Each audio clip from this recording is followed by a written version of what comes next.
Ding dong YouTube, welcome back to the channel. I am the Jobless Coder, and it is currently the 6th of October, meaning that it has now been 3 months. Well, a little over 3 months. It's hard to believe that 3 months has already passed since the 3rd of July, which was the date that an arsonist lit a fire to the Charleston residence in Lake Louise, and myself and 164 other people were basically rendered homeless after that happened. It's been over a month now since my last update, and my goodness, it's really chilly out. We're in October now, which means we're going into the winter season. There's already been snow on the ground, and there's going to be plenty more snow on the ground within the next couple weeks. The ski resort at Sunshine Village, where I'm currently working, is currently closed to the public.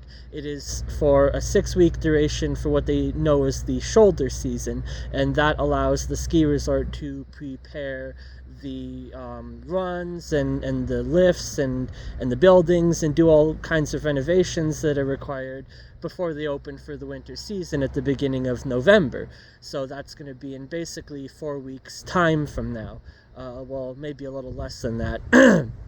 So I don't know if at Lake Louise they do something similar by closing the resort to the public to prepare for the winter. I think they might, but only for 2 weeks. It's less time to prepare. It is a smaller facility. Banff Sunshine Village is massive, absolutely massive, the size of it. With regards to everything happening in Lake Louise, I have a friend that is now working there. He used to work at Sunshine Village, and then he got let go, and he got a couple other jobs in Banff, and now from what I have heard talking to him, he now works at Lake Louise. They are hiring a bunch of people for the winter season, and I think there was 170 or so rooms that they have allocated at the Deer Lodge Inn in Lake Louise, which is the hotel, or one of the hotels in the town that has permitted them to locate their staff there. So that's for anyone new that gets hired, so I understand. Everyone that was previously hired for the ski resort is still living in those modular trailer units in the parking lot. There was a news story actually recently where they were talking about their preparations for the winter time and how excited they are to be opening the resort and welcoming all of the guests from all over the world that come here to ski, and about how they're hiring new people and that they're hoping on getting the building permits required to clear the debris at the space. Yes, that is correct. The debris is currently still sitting there. Or it may be gone now. I don't know. I haven't been up to Lake Louise in over a month. No, 2 months now, actually. It was like the middle or end of August. Because at the beginning of September, when we here at Sunshine Village closed for the shoulder season, I went on a week-long vacation to Orlando, Florida, and did a whole bunch of cool things down there. That's why I got this really nice sweater. You can tell it's my style. I like colorful and interesting, unique things. This is generally not something you're going to find in a donation pile of clothes from people. There was a lot of cool things that we got donated, like the Spider-Man robe and everything that I was in some previous videos. So the debris may still be there. They're hoping to clear it out before the snow falls, because once the snow falls, then it's basically guaranteed to be sitting there until the spring when it melts. And I understand that we live in a national park here in Banff, so there's all these permits and everything that are required to do any kind of building renovations or anything of that nature. I would just say, how is it better that the debris continues to sit there, rotting away and leaching into the groundwater? I don't know. That's just my opinion. That would be worse for the environment, I think, than, getting some paperwork cleared. But they require the paperwork to clear the debris, and so that's the process that they have to go through. Now, we were initially told that they were going to be sorting through the debris as they remove it to see if there was anything else salvageable. Given that the majority of people that were working there at the time are no longer working there. As far as I understand, most people, once they got their passport, decided to go back home, which is entirely understandable. And most people at this point, I think, have gotten their passport replaced. I haven't heard of anybody that hasn't. Um, so because no one is really here that was affected by the fire, whether or not they still intend to sort through the debris and find anything salvageable, I don't know. They may just bring in a dump truck and just haul it all away and just declare it garbage. Now that would really suck if they did, given that we still have not been compensated at all for the loss of our belongings. Now, don't get me wrong, there was some donations, and by some, I mean a lot. There was a lot of donations, but when you split it between 165 people, it doesn't go very far. I personally got about $600. That's about 10% of the value of the items that I lost from donations, and there was talk of another round of final funding that would be around $100 at the beginning of September. But they gave out a questionnaire that everyone had to answer, and like there was some questions on there on whether or not you wanted to like donate the money elsewhere to the food bank or something. Now I personally said that I wanted the full amount.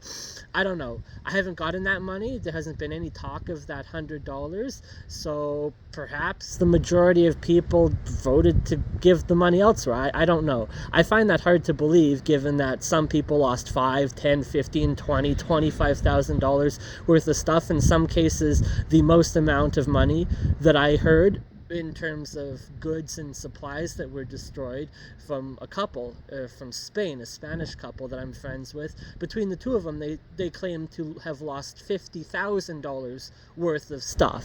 Now, I don't know if that was all stuff, or, you know, maybe they had a safe in their room with, you know, 10 grand in cash or something. I don't know the breakdown of that. That's $25,000 per person. But, you know, you get $5,000 of ski and snowboard gear, another couple $1,000 of hiking gear, $5,000 each of clothing, and it adds up quite quickly. And so I could see them each having lost 25 grand worth of items in that room. So yeah, I haven't been compensated but for any of that. We were told on the very first day by Rich Berkeley, the CEO, that we would be compensated for our items lost when the insurance came through. Now, there hasn't been any talk of the insurance coming through, because obviously they're not even building a new building. The old one is still there in rubble and ruin. So my dad is pretty convinced that there's not going to be any payouts, just because of the logistical nightmare that it would require, given that everyone is now scattered literally all over the earth, pretty much. So I don't know. For me, that would just seem like a big slap in the face. You know, you promised to compensate us for the stuff, and then potentially we don't get compensated. And like I said, it could just be a matter of waiting, but my father is pretty much convinced that we're not getting a dime out of the ski resort for this. So we will have to wait and see how things go on that.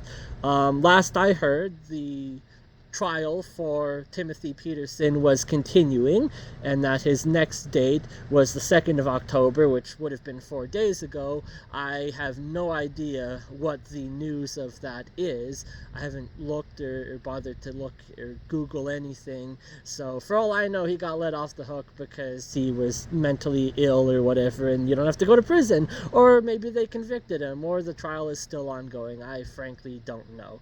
So maybe I'll post a comment or pin it to this video below, just saying any news regarding him and whatnot.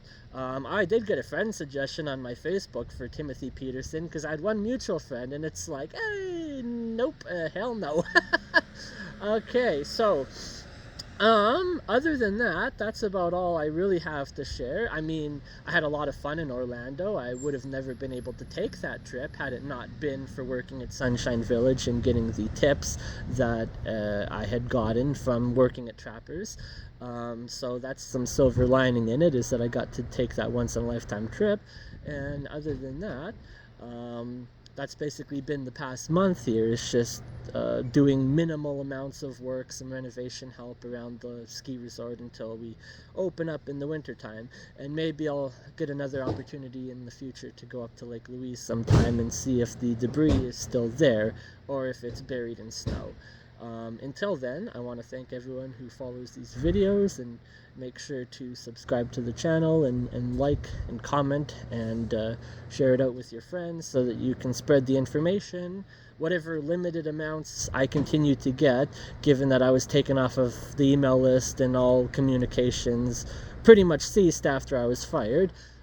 So yeah, make sure to just share this information out. I'll continue to report on it as best I can, as long as I'm still here in the Bow Valley area. And until then, I'll see you in the next one. Bye.